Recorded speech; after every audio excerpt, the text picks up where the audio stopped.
Our doorbell rang at 8 a.m. on a Friday morning while I was still asleep. Pat had just gotten up. He grabbed his bathrobe to answer the door, and there stood our next-door neighbor holding her infant son. "You got a brood of ducklings in your front yard," she said. Pat followed her out to the sidewalk where she pointed to the brood and their mother. We'd never seen wild ducks around the neighborhood and wondered where they came from and what kind of ducks were they anyway. More to the point, what should we do with them? Our street is pretty heavily trafficked and quite dangerous for small birds that are too young to fly. Pat had the neighbor call the Lindsay Wildlife Center in Walnut Creek, who told her to leave the mother and her ducklings alone and they'd be fine on their own. She took a picture of the brood with her phone, and Lindsay identified the mother duck as a mallard.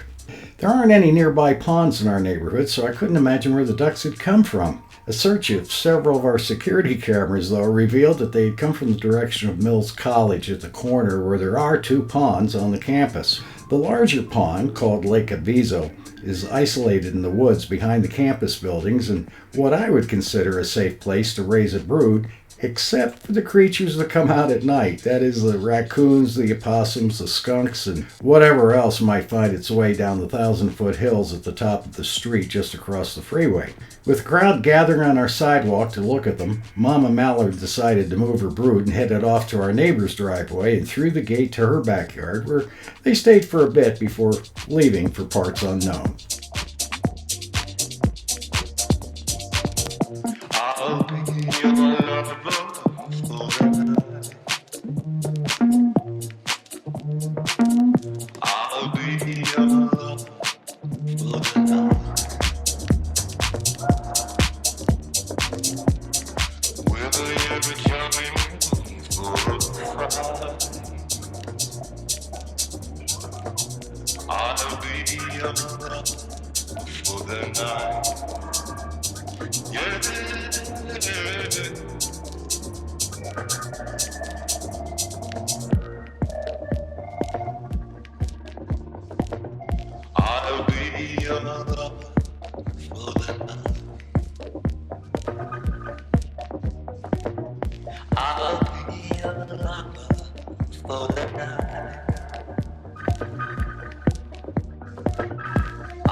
My darling, smells kinda wet in here.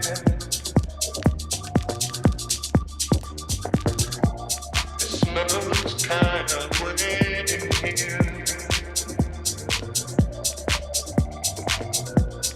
Baby, I don't care. Screaming, moaning, crazy, make me wanna.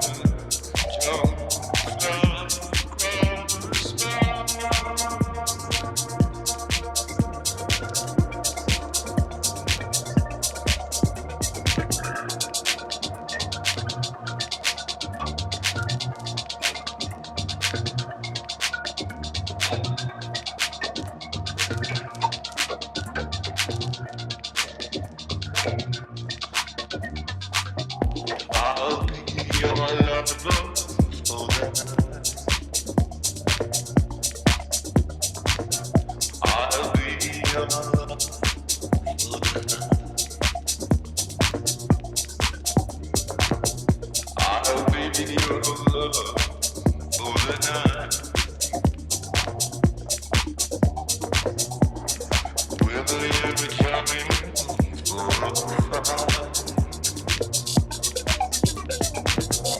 I'll be your